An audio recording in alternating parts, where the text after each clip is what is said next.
Hey guys, JB here with the second iteration of this course, which is what is a sales funnel? Or the second lesson in the course is what is a sales funnel? So to simply understand the difference between sales funnels and websites is quite easy if we think in terms of segmenting and breaking up the sale.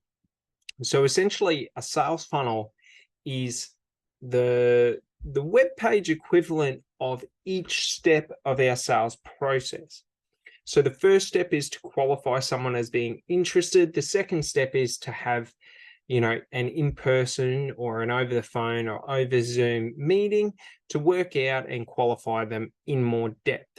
And then the third phase of the funnel is to convert the lead. So essentially, when we jump back here, what we'll see is the way that the sales funnels are set up. Okay, so quite easy it is to understand the value of a sales funnel by simplifying our process and by simplifying our actions that need to be taken. What we're able to do is we're able to create out a much more comprehensive version of our sales, or a much more comprehensive process. So if we jump in here, we can see a bit of the steps. So these are three different funnels that all do different things. So the lead magnet captures lead information or lead data. The one-on-one funnel building workshop books the sales presentation. The sales page for My New Admin converts leads into opportunities in terms of this is where they purchase the end product. Okay. So a key thing to understand is we'll go through this sales funnel is what we want to do is we want to segment up each of the individual aspects of our sale. So in the first, we've got lead generation, because we have to get their details so that we understand, well, what are they interested in and how do we even get in front of them? So this is the first stage of it, getting in front of a buyer. Okay. And then the next stage is to book a meeting. And then the next stage is to book it or to sell the product. Now, there are many different ways that you can formulate your sales funnels, and you could have 20 steps if you wanted to. But the key to remember is simple equals better. So the simpler it is, once we get it up and operational, then we look to optimize. So we don't want to get it perfect beforehand. We just want to get it up there. We want to get some traffic there, and we want to start testing and measuring, well, what are the right hooks to have? What is the right information to present? How do we present the information? What should we talk about? What should we direct the buyer's intention to? What sort of a journey does the buyer want to go on? In terms of, for example, if the buyer wants to learn basically, how to perform at a higher level, well, understanding self-development is quite important, because this is one of the fundamental foundations of high performance is self-development and self-discipline. The next stage from there is then having another offer where we get in front of them. So what we've got here is we've got information, we've got our offer, which is, if you would like a free self-validation workshop, fill out your details. So a key thing to understand is we always want to be trading something with our buyer. So we give them value, they give us information about themselves. Okay, so we give them a one-on-one workshop in terms of, a one-on-one training workshop, and we get to ask them questions about their situation and what they're looking to achieve and what their current constraints are, and what are some of the problems and the challenges that they're coming up against.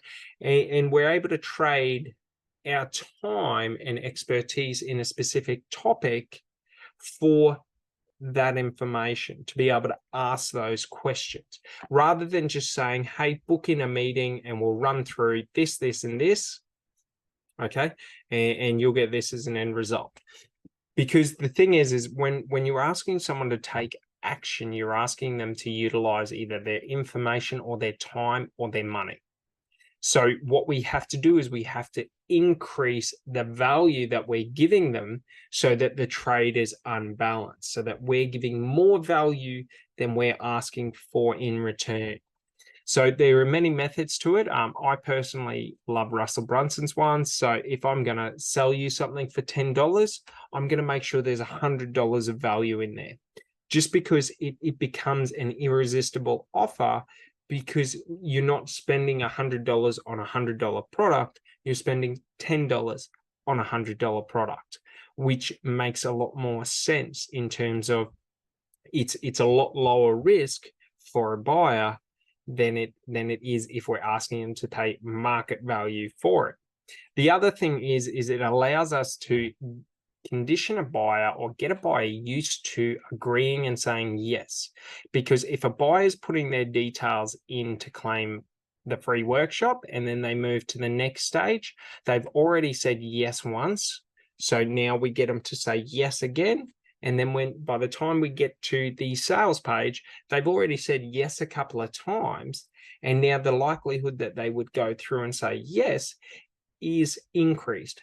But the other thing is rather than trying to build all the certainty in a short period of time, what we're able to do is we're able to build a bit of certainty here, move them to the next, increase that certainty again, and then move them to the final stage where we just top off that certainty.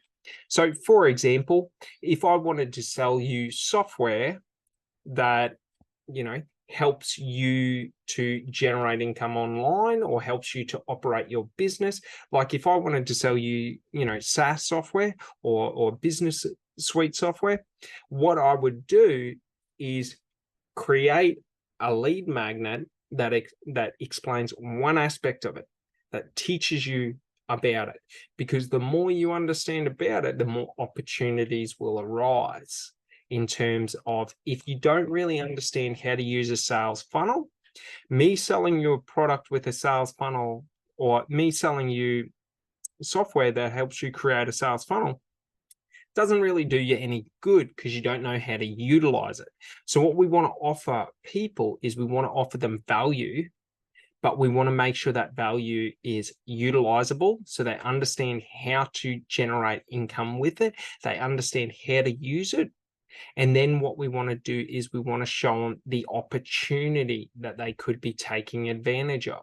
So it's quite important, because this allows us to position for when we ask, that we've already done the groundwork to alleviate many and overcome many of the objections prior to them even coming up. So that's one beautiful thing about sales funnels, is we're able to address anything we want in the consumer experience as we optimize. So if we're finding that a lot of people are getting to the meeting and they're not feeling confident about a certain aspect of it, or they have challenges that they're coming up against, what we're able to do then is we're able to pivot and we're able to optimize and address those issues, or we're able to find solutions to those issues so that when they arise, well, don't worry, I've got this covered. Okay, so this is quite important because it allows us to perform at a higher rate in terms of when we're optimizing our sales funnel, we're increasing our conversion rate. Now, a typical website will convert at 1 to 5% generally. So if you get 1,000 people there, you'll get 10 buyers. Whereas a sales funnel generally will convert on the lower end 20 to 30%, and on the higher end around 80%. So if you get 1,000 people to the sales funnel, you're going to get between 200 to 300 or 800 buyers. So it's how we position the information, and it's how we position the offer, because we're lowering their barrier to entry, and we're increasing the value to where there's this massive gap to where it's super simple, super easy for them to take action, and there's great reward for them taking that action. Okay. Now, if you ever want to know about this, Russell Brunson is the #1 in this area. He has, ClickFunnels, and then he's got Funnel Flicks, which is like Netflix for learning about sales, marketing, and all these different skills. And then he's got the Funnel Rolodex, where you can hire professionals to do everything for you. Downside is the price is a lot higher, but it is quite good. So to understand that, what we got to understand is, while Russell Brunson may have created software and created these marketing strategies and things like that and became an amazing online marketer, his software isn't valuable to the majority of buyers if they don't understand how to utilize it, if they don't understand how to use it. So what he's done is he's invested heavily in the education side and building people up and creating offers where he helps people to basically create their first funnel, one funnel away challenge. But it's very important to understand that, like, when we're trying to understand funnels, okay, it's not about complexity. It's not about making it look amazing or anything like that. It's what are the main drivers? What is the main things that influence people? Okay, and the 3 biggest influences in sales will be the information, okay, how you present that information, and your offer. So the information builds the value. How you present that information will determine how it's picked up. So, for example, some people might like to read. Some people might like pictures, images. Some people might like to watch a video or listen to a video. So if we're only doing text-based copy on our website, we're only appealing to those who like text-based information.